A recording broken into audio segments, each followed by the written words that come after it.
आता माझं कीर्तन ठुलं म्हणलं त्या माणसाला 100 वर्ष भेव नाही.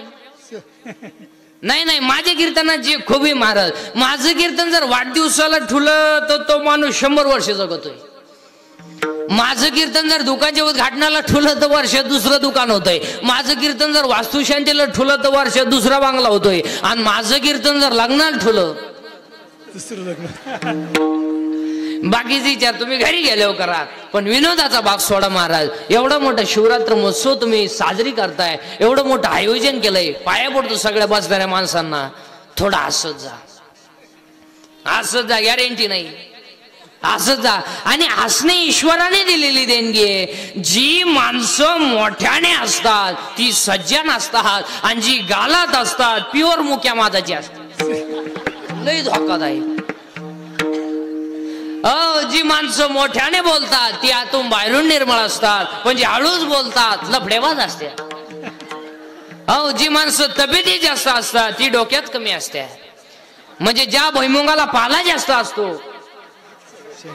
त्याला शांगा. असंच हसणेश्वराने दिलेली देणगी आहे. आपल्या आयुष्यातला सगळ्यात मोठा अपमान, सगळ्यात मोठा, कॅमेरावाला आपल्याला हस म्हणतोय. ज्या दिवशी आपल्याला कॅमेरावाला म्हणला ना स्माईल, त्या दिवशी आपण फाशी घ्यायची. आपल्याला म्हणते स्माईल, आपण म्हणायचं असंच हसणे ईश्वराने दिलेली देणगी आहे. म्हणून तर आजच्या अभंगामध्ये नामदेवराय नियम करतात काय,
देहाने नियम करा आणि कोणता तरी एक नियम करा. आता एवढं मोठं सुंदर आयोजन महाशिवरात्र महोत्सवानिमित्ताने केलंय. आता शिवरात्रीच्या बऱ्याचशा कथा आहेत, त्यातली एक कथा पारदेची. पारदेची आज सर्वांना तर माहितच आहे. सहज सेवा घडली, सहज सेवा घडली, उद्धार झाला. आजारी का काही का घरी जायचं, महिला मंडळ घरी जायचं का?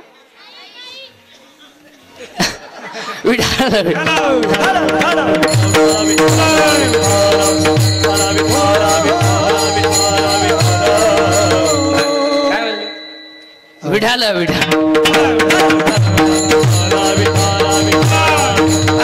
सुंदर असं या ठिकाणी या कार्यक्रमाचं आयोजन केलंय. द्या जावा थोराव, द्याने नियम करा आणि कोणता तरी एक नियम केला पाहिजे महाराज, कोणता तरी एक नियम करा. आता एवढं सुंदर आयोजन केलंय. आता आपल्याला आपल्या नगरीमध्ये शिवरात्र महोत्सवाला काही नियम करायचे आहेत. आता तुम्ही पटलं तर म्हणा, नाही पटलं तर नाही म्हणा, पण नुसती कीर्तन ऐकू नका महाराज. आता आमचा आलाय सांगायचा धंदा, तुमचा आला ऐकायचा धंदा. आम्ही निघालो पैसे कमाय, तुम्ही लागले जमिनी काय. चला आता आपल्याला एक दोन संकल्प करायचे. तुम्ही पटलं तर म्हणा, नाही पटलं तर नाही म्हणा, पण चांगलं सांगणं माझं काम आहे. चला, आपला एखादा माणूस मेला की आपण त्याला जाळतो. जाळल्यानंतर आपण काय करतो, त्याची जी राख आहे ती दुसऱ्या दिवशी नदीत टाकतो. तर आजपासून असा संकल्प करा, किती राख नदीत टाकू नका. घरी घेऊन या, गोणीमध्ये भरून घरी घेऊन या आणि शेतामध्ये एक खड्डा घ्या आणि त्या खड्ड्यामध्ये ती राख टाका आणि त्या व्यक्तीची आठवण म्हणून त्याच्यावर एक झाड लावा. सगळ्यात कल्याण. कारण नदी ही माता आहे. नद्या स्वच्छ ठेवा. महिला मंडळ, तुमची सासू मेली का उश्या वादड्या गाद्या चाली थोबडवाशीत नदीला घेऊन. आजपासून टाकायच्या नाही. चांगल्या असन धुवून वापरा, नसन पेटून द्या, पण नद्या स्वच्छ ठेवा. हो. आणि दुसरं वाक्य महिला मंडळ, तुम्हाला जर नदी टाकायचंच असलं तर म्हातारीच्या गळ्यातले मणी टाका, नाकातली नट टाका, कानातलं टाका. पण आजपासून जर तुम्ही उशान धड्या गाद्या जर नदीत टाकल्या, तुम्ही पुढच्या शिवरात्री लोक राहत नाही. हे द्या ना. विनोदाचा भाग सोडा महाराज, पण नद्या स्वच्छ ठेवा. आणि आज सगळ्यात दूषित जर काय झाला असेल, नदी आणि पाणी, गॅस्ट्रो, अटॅक, हे जे रोग आहेत, तुम्ही एक अभ्यास करा सगळे एज्युकेटेड लोक. पांढऱ्या पेशी हा आजार पूर्वी नव्हता. मग जुन्या माणसांना पेशी नव्हत्या का? हा नवीन ऍटम आला कुठून? बरा सगळं खेळ कधी झालाय. या आता तांबड्या वाढल्या, पांढऱ्या कमी झाल्या. पांढऱ्या अरे तू वाढते ना, पण गपचिप बस ना.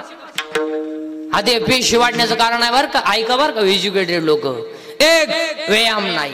2, 80% जनता मसालेयुक्त पदार्थ खाते आणि या मसालेयुक्त पदार्थांमुळे माणसांना प्रॉब्लेम आलेत. व्यायाम राहिला नाही आणि माणसं चांगल्या माणसात बसत नसल्यामुळं व्यसनाचं प्रमाण वाढलं, परिणामी पेशी वाढली. आता डॉक्टर बिक्टर कोणी असेल तर नीट ऐका. Attack is not a disease. Attack is not a disease. Attack हा रोग नाही. बावळटपणा डोक्यातून काढून टाका. It is a psychological tension. Attack काय होतो? अटॅक हा रोग नाही. असं तर डॉक्टरला का आला? त्याच्यात उशाला गोळ्या होत्या. अटॅक हा जळकट माणसांना येतोय. दुसऱ्याच्या दारा पुढे नवीन पाहिली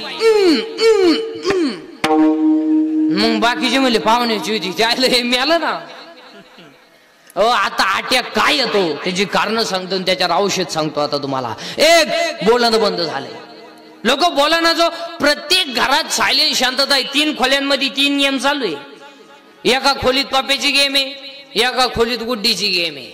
या दोघांचं काय चाललंय यांनाच माहितीये, पण अख्ख्या खोल्यांमध्ये गेम आहे. पूर्वी शिदगार का व्हायचा, आती एसटी आली बी गेली बी, कानात वायरी, नुसतं झोलायचं.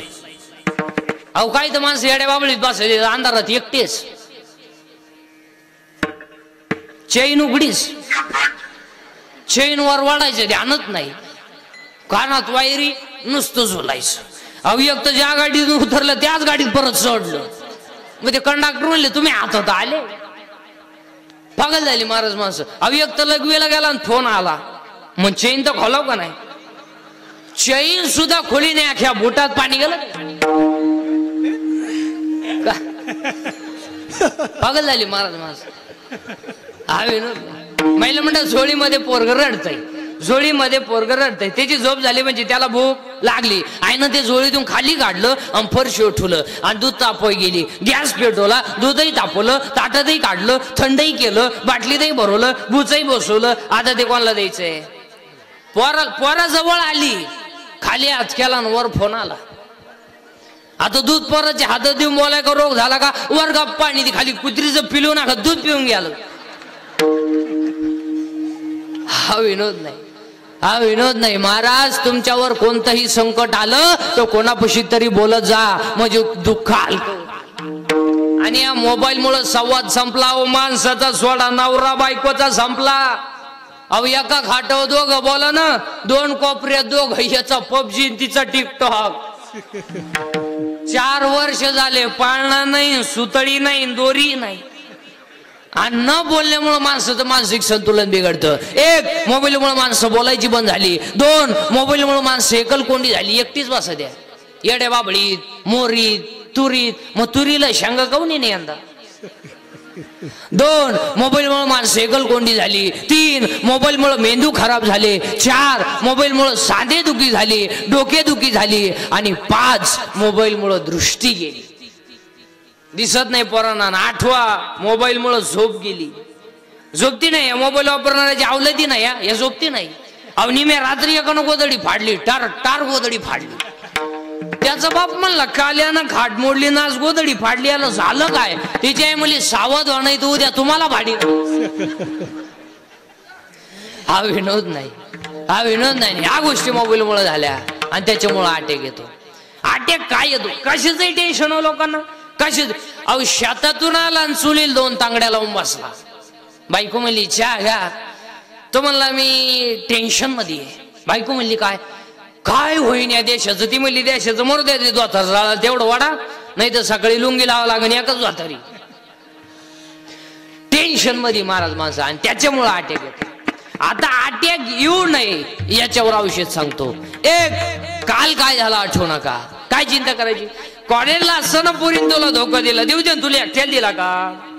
अरे आ शेती घमेले तू चौथा येड्या. पोरीसाठी मरतो का दरिद्रे भंगरी आरसीर सलामत तो पगडी बचा. पोरीसाठी म्हणतो का? एक, काल काय झालं आठवू नका. उद्या काय होईल याचा विचार करू नका. आज वाईट वागू नका. अटॅक येणार.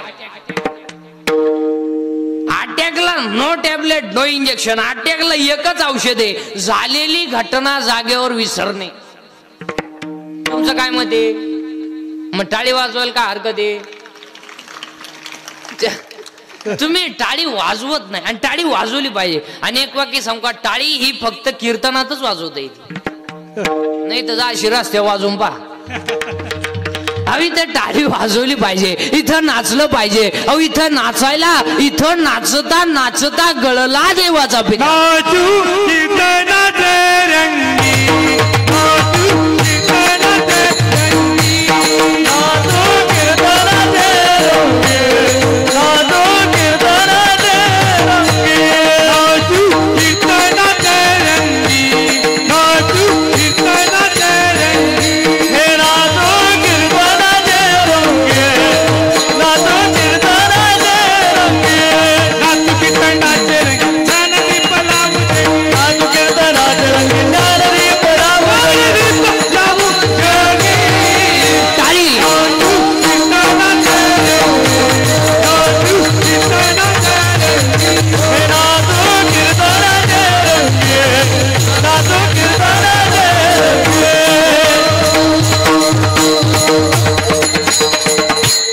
इथं नाचलं पाहिजे. लोक डांबरेवर नाच द्या, जीप काढून इथं नाचलं पाहिजे. चला मेलेल्या माणसाची राख नदीत टाकू नका, इथं चोलय आपलं. 2, झाडं लावा. आणि 3, पांढऱ्या पेशी. अटॅकचं कारण सांगितलं. आणि 4था मुद्दा सांगतो बसणाऱ्या माणसांना, गावातला कोणताही तरुण माणूस मेला की त्यांचे अवयव काढून घ्यायचे. अजूनही किडनी नाही म्हणून बरेचसे लोक आहेत. जर आपल्या अवयवानं दुसऱ्याचा संसार सुखी होत असेल तर अवयव काढायला काही हरकत नाही. आता महिला मंडळ तुम्हाला 2-3 वाक्य पाया पडून सांगतो. महिला मंडळ 3 गोष्टी जपून वापरा. 1, पाणी जपून वापरा. 2, वीज जपून वापरा. आणि 3, महिला मंडळ घरात वाणी जपून वापरा. जरा सासू सासऱ्यांना बोलायचं भान ठेवा. तू काय तर बापाच्या घरून टेम्पोवर भांडी घेऊन आली म्हणजे जागीरदारी घेऊन नाही आली. बर तर बापानं दिलेलं काय टिकलं तेवढं तरी सांग बा. कपाट तर घरात घालताना मोडले, दिवांचं फळकटणी गेलंच होतं आणि सोपा शेट वाकिलच होतं. काय होतं काय? महिला म्हणतात तुम्हाला एक वाक्य पाया पडून सांगू का, तुम्हाला सासू सासऱ्यांना बोलायचा कोणताही अधिकार नाही. तुम्ही ज्याच्याशी लग्न केलंय काय तुमच्या डेअरिंग आहे ती त्याला दाखवायची. तो नाही म्हणलाय का भांडे घासायला, तो नाही म्हणलाय का धुणं धुवायला, तुम्हाला काय अधिकार? इकडे तरुण पोरं पुरुष मंडळी, अंगातली ताकद जपून वापरा. अंगातली ताकद काळ्या आईची सेवा, गोठ्यातल्या गायची सेवा आणि भारत मातेची सेवा करायची. अंगातली ताकद जपून वापरा. 2, खिशातला पैसा जपून वापरा. कशातही पैसे घालू नका. 300 फूट जमिनीतला बोर सुद्धा कधी कधी फुफुटा आणतोय. पैसे कुठेही घालतो हलकटा. मुलीच्या लग्नाला फटाके 60,000चे, नवरदेव बाहेरा ठट ठट ठट ठट ठट ठट. ते नवरदेव उड्या आणायचं, त्याला वाटलं शांताबाई आली. आता आजपासून सगळ्या लोकांना मोबाईल आहे का नाही? आता आहे का नाही? मग लग्नपत्रिका छापायची काय करायचे? अहो 1 मिनिटात तुझ्या महाराष्ट्राला कळतोय रे का तमाशा आहे. आणि आजपासून सगळ्या लोकांनी लग्नाचे सत्काराचे फेटे बंद करायचे आणि गरिबांना मदत करायची. लग्नांमध्ये फेटे बांधायचे नाही. मग एक गरीबाची मुलगी 3 किलोमीटर पायी शाळेत जाते, त्याला एक सायकल घेऊन द्या. एक गरीबाचा मुलगा मिलिटरी सिलेक्टेड झाला, बिचाऱ्याची छाती भरली, उंची भरली, आर्थिक बाजू नाही, त्याला 1000 रुपये मदत करा, 500 रुपये मदत करा. मेडिकलला मुलगी चालली, त्याला एक ड्रेस घेऊन द्या. त्यांच्या गालावरचा हसू तुम्हाला पांडुरंग भेटते. उगा पाहुणे 500 नावं छापीन उन्हात पत्रिका वाटीत हलकटा अशातही पैसे घाल. कसे पूर्वी चांगले बसून लोक जेवायचे. काय कोणाला किडा आला उभ्यानं जेवण, म्हणजे वराट नाला एक ताटली हातात घेतो, भात वाम फटी दिली. अहो एकाला भातच सापडा ते ताटलीच घरी येऊन गेलो. मरद्या मला ताटली तर भेटली. अहो एकाला भात सापडला तर वरण सापडा ना, तेवढे एका धाका लावला तो भातही सांडला. तुम्हाला गेलं लग्न उडत. मग काय, अहो चांगले गोल गुलाबजामुन होते, चांगली टपाटप खायची म्हातारी माणसं. कोणाला किडा आला दिला लांब करून. आता असं नाही राहिला. फसला म्हातारीच्या नागपुडीत मेलं म्हातार. चांगले बुंदीम गुलाबजामुन सेपरेट होते, मारली झक, केले एकत्र. राजा राणी, राजा एवढा राणी एवढी. राजाला कळलं सुद्धा नाही राणी चिटकली का मुका घेऊन गेली. काय कर कशातही पैसे. कसे एक वाक्य सांगू का, पैसा मानात घालू नका, पैसा दानात. हो, आणि दानाने लक्ष्मी दुप्पट होते. लग्न साधे करा. लग्न साधे केले तरी मुलं होतात. त्याला का असं नाही मी का डीजे लावल्या साठ होत्या. विनोदाचा भाग सोडा, मला लग्न साधे करा. अहो आता आपल्याकडे इतका बावळटपणा आलाय. लग्न इतका खर्च हळदीला आहे आपल्याकडे. लग्न इतका खर्च हळदीला. रात्री हळद लावायची, भूतांची अवलाद आहे आपली. रात्री हळद लावायची, हळदीला स्पेशल डान्सर नवरीची आई आहे. आणि त्याच्यापेक्षा तर आता आपल्याकडे इतका बावळटपणा आलाय, ते मेहंदी कार्यक्रम आलाय आपल्याकडे. मेहंदी सेपरेट. बरं मेहंदीला खर्च किती माहिती का? 2 लाख रुपये. आणि 10 रुपयाला नळकंडी दे. ते मेहंदी काढ. बरं ते आता ती मेहंदी काढायची म्हणजे त्याच्यावर का काय ज्ञानेश्वरीची ओवी का काय?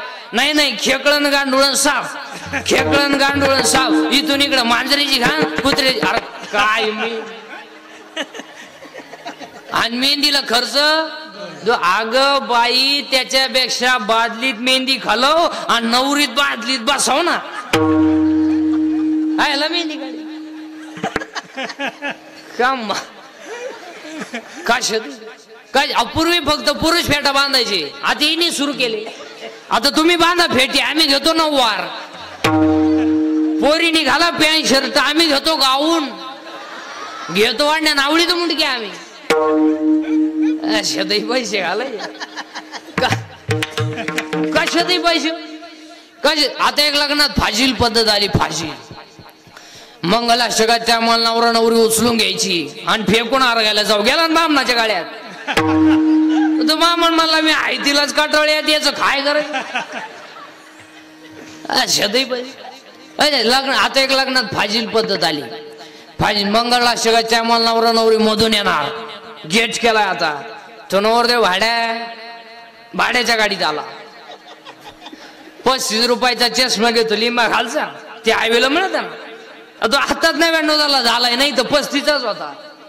ते नवरदेव माग ते खांब्यासाठी लटकेल 2-4 सांड. त्या नवरी माग मोकार मेकअप केलेल्या त्या पोरी. ब्युटी पार्लर जाती कलवरी. आता ब्युटी पार्लरला गेल्यावर 4 गोष्टी करावं लागतात. पहिलं फेसिंग करावं लागते, नंतर मिक्सिंग करावं लागते, नंतर सिरेमिक्स करावं लागते, आणि नंतर हेअर सेटिंग करावं लागते. अशी 4 पायऱ्या. किती दिवसाचा कोर्स आहे. फेसिंग म्हणजे खड्डे भरणे, डांबर वतणे. मिक्सिंग म्हणजे याला शेप देणे, आणि सिरेमिक्स म्हणजे इथल्या फटीत चमकी भरणे. आणि हेअर सेटिंग मध्ये 3 टप्पे असतात. पहिल्यांदा केस मोकळे करायचे, त्याला शेप द्यायचा. कसं द्यायचा ऐका आता. पहिल्यांदा असं इथं फुगा करायचा. एक भाग इकडे दडपायचा आणि एक भाग इकडे दडपायचा. म्हणजे इकडे कांद्याचा वाफा, इकडे लसणाचा वाफा, मधी टोंगळा. याचं नाव पॉप.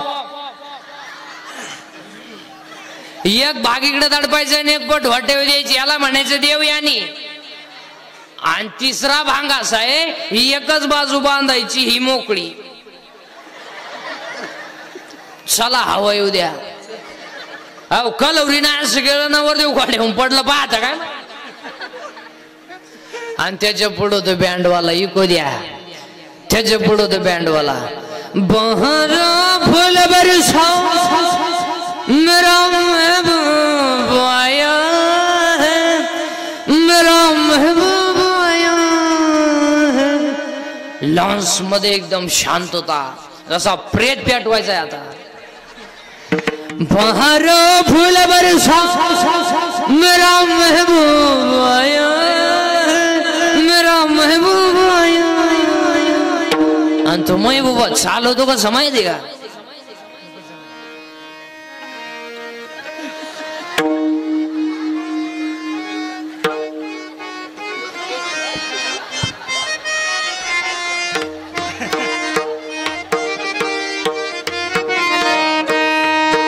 आणि त्याच्या पुढं फुलं टाक येते. अरे बाटलीची बुच टाका बेवडा आहे ते.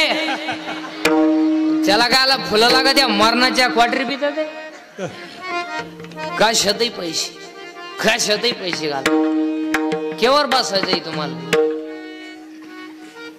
वेळ झाली, तुम्ही काय आज उठायच्या मार्गावर दिसत नाही. कशातही पैसे. हा 4 वाजेपर्यंत विठाल